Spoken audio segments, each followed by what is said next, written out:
Are you curious about trying out digital art but are unsure if it's the right thing for you? I was there once too, and after giving it a shot about 4 years ago, I absolutely love it and couldn't live without it. In this video, I will share with you the pros and cons about digital drawing so that you know what you're getting yourself into. And for those that want to give it a go, in an upcoming video, I will share more details about equipment and software recommendations for all different budget ranges. So make sure to subscribe to not miss it.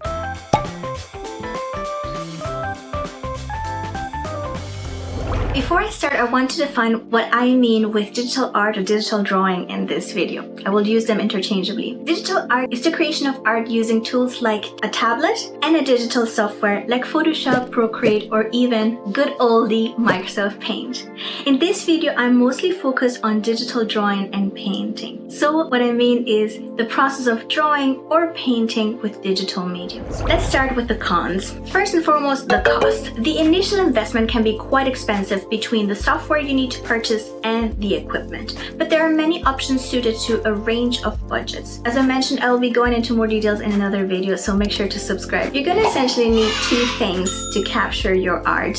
One is a software that is specifically made for drawing or painting. It will allow you to utilize brushes and things like that and to create your art. There are many free versions to get started with, and some apps can start around €10 mark with once-off payments. And there are others that have subscriptions that start somewhere around €25 per month. And then the second thing that you need is a device like a PC, a laptop, or a tablet. I'm happy to go into more details, also into pricing in the upcoming video. But just to give you a bit of an idea, if you're starting from scratch, this can start at €400 and go upwards in 2,000 depending on the specs and the equipment that you choose. The options are really endless there, so it can get very pricey very quickly. And then depending on which of these devices you have, you may also need an input device, something like a pen, tablet, or a stylus. Or else you might need to use your mouse and keyboard, which I do not recommend. It's a bit awkward, especially if you're left-handed like me. I use my mouse with my right hand. But assuming you have a mobile phone, you could in theory already start with that. You would only need something like a stylus. These input devices can start somewhere around €15. The second downside is the learning curve. At the beginning, digital drawing is going to feel very weird and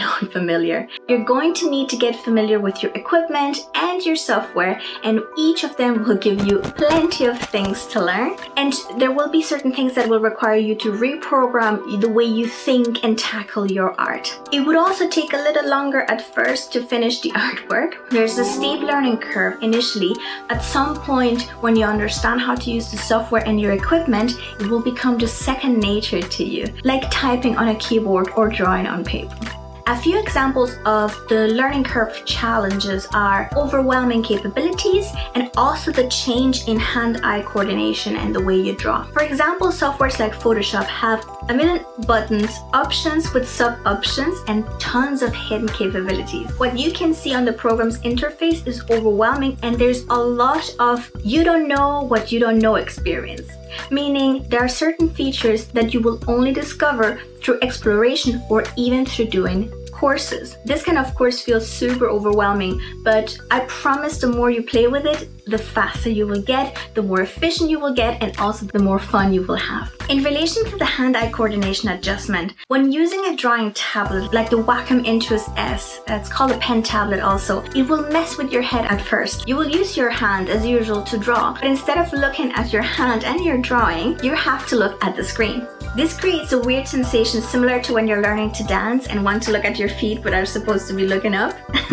Using a standard tablet like the iPad or the Surface makes it easier as you draw and look at the same place. But then you have the challenge on using a stylus. The screen doesn't quite behave the same as a pencil and paper. It glides differently, so gauging how much pressure to use or how to maneuver the various parts of the pencil tip will be different to when drawing on a piece of paper. The next point is that you will need to change the way you tackle your artwork. In traditional art, when painting, you usually work from the back to the front or from light colors to darker ones. You have to think how mediums interact with each other. For example, do you let the paint dry completely or do you keep it wet when applying the next layer? All of this becomes less important in digital drawing because you work with layers that you can continuously edit and rearrange at any point in time. But when working digitally, you have to make sure that you're actually using using the layers correctly for the different parts of your artwork, which you might forget, especially if you're starting off with digital art. I still sometimes forget it when I'm completely in the zone. Also with digital drawing, I feel you have to be more intentional. Don't get me wrong, with traditional art, you also have to be intentional.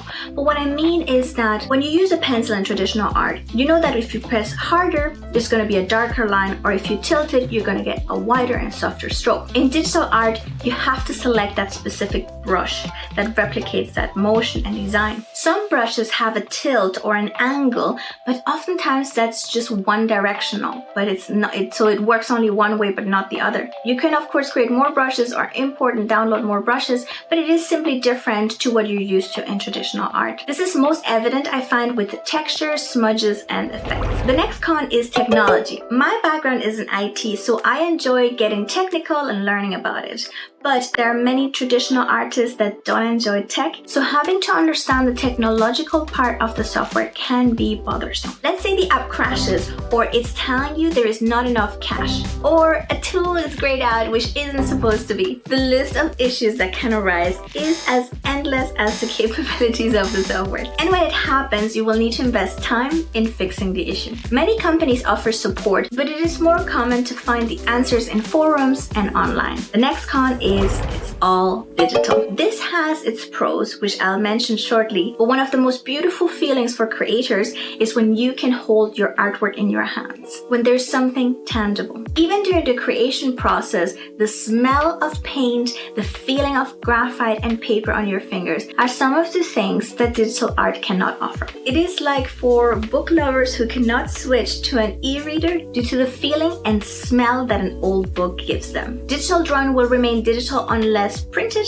which can be a whole other skill to learn if done properly. The next con is you're tied to a desk or a PC. If you choose a PC as your equipment, doing digital art might tie you to a desk. If you want to start digital art as a creative hobby to disconnect from your PC, this might be challenging, and a digital tablet might be a better option for you. I think this has become more important and challenging after the pandemic, since many of us have home offices that have become the main place to work and also for recreation. And not having an environmental change can hinder you to completely disconnect from work. The next con, and my biggest nightmare, is file management. If you create a lot, you're going to need a system to organize your files. This is something that can be very time consuming if you don't have a strategy in place from the start. I recommend to invest in an external hard drive to back up your files. You never know when your tech or your cloud storage will let you down. Now, that's enough of the cons. Let's move on to the pros. Even though I said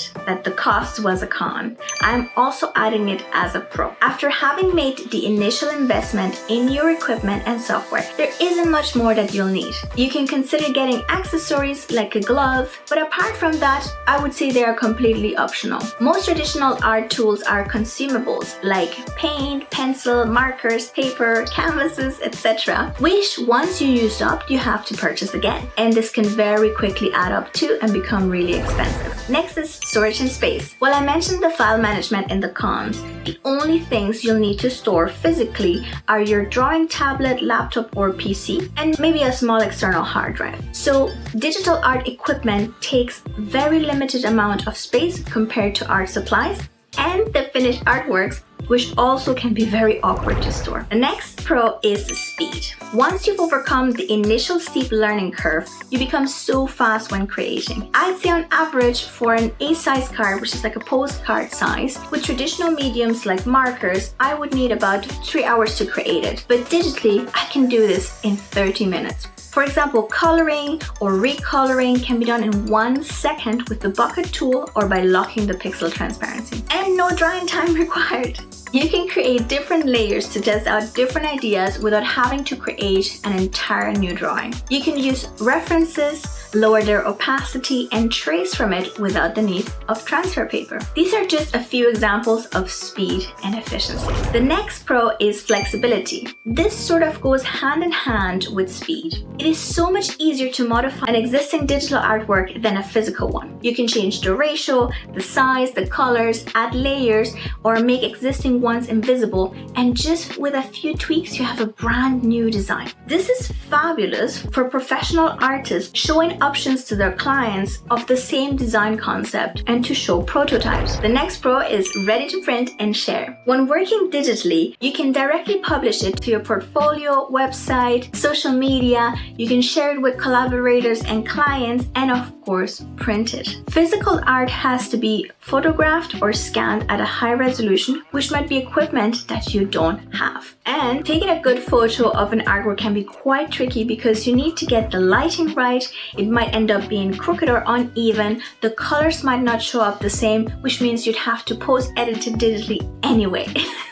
To me, it's always been a nightmare taking pictures of varnished, especially glossy varnished, and framed artwork because of the glare and reflection. The next pro is the recording time-lapse. Since I'm a content creator, it is super important for me to be able to record my process and my work. This is so much easier when working digitally. For example, Adobe Fresco and Procreate automatically record my every step, and when I'm done, all I have to do is export my time-lapse. When I'm working on my PC, I can use OBS to record my screen and audio. However, when I create traditional art, I face a lot more challenges to record my process. Here is why. Setting up a top-down camera setup is very challenging for me with the equipment that I have. And bear in mind, I do have quite a few tripods and things like that, but getting the 90-degree angle and high enough so that you're not super zoom in is tricky for me in my space. Then I also easily bunk my tripod or the setup in such a way that the camera ends up shaking. It can also take multiple hours to finish the artwork, so I have to ensure that the camera is charging, that the lighting is right, even if it changes outside. And also these lights that you use, they can be quite warm, creating a bit of like a sauna in the space where you're working, and there's cables everywhere. And if I don't finish in one session, I have to take it all down and set it up again, which can add easily 20-30 minutes before and after. If I'm sharing it with the world, I also like to make myself and the space look presentable. And I don't know about you, but my space is not always squeaky clean. If I want to talk while recording, I also have to have a microphone and another cable. And also, the creation process is a bit disrupted because I'm not just focused on that one thing. You might also get interrupted if you don't live alone. Then once you're done, you have to transfer the recorded files from your camera to your PC. But of course, if your art is just for you, this whole point is completely irrelevant for you. The next pro is the undo and the undestructive editing. The absolute best feature is the ability to undo. In Photoshop, you can undo up to 50 steps, and you also work non-destructively. By simply tapping with 2 fingers on your drawing tablet or hitting Ctrl-Z on your PC,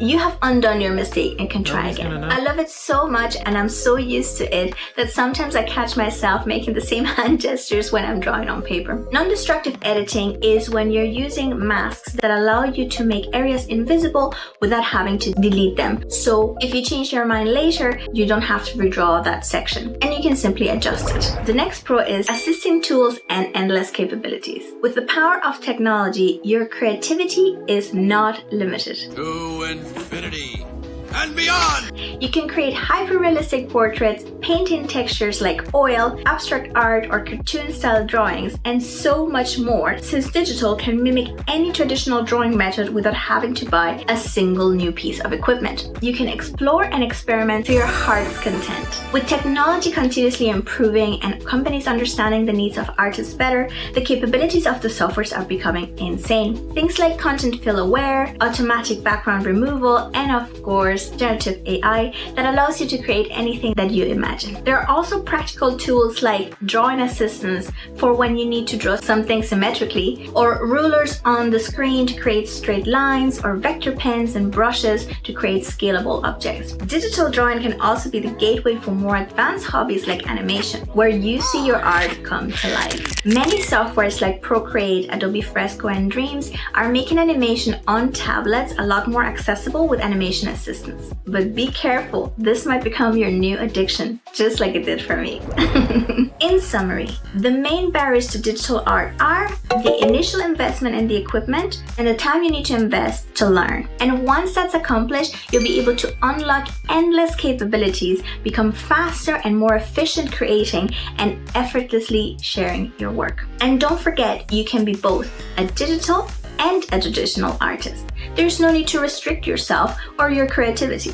Digital art can simply become part of your existing skill set. If now you're like, yes, I want to try out digital art, make sure to subscribe so you don't miss my upcoming video where I share with you the tools and the softwares that I recommend for different types of budgets. I will also be sharing a little bit more about my setup so you can get started with digital art. And until then, check out my Creative Character series where you see what you could be creating once you've tried out digital art. Until the next one, bye!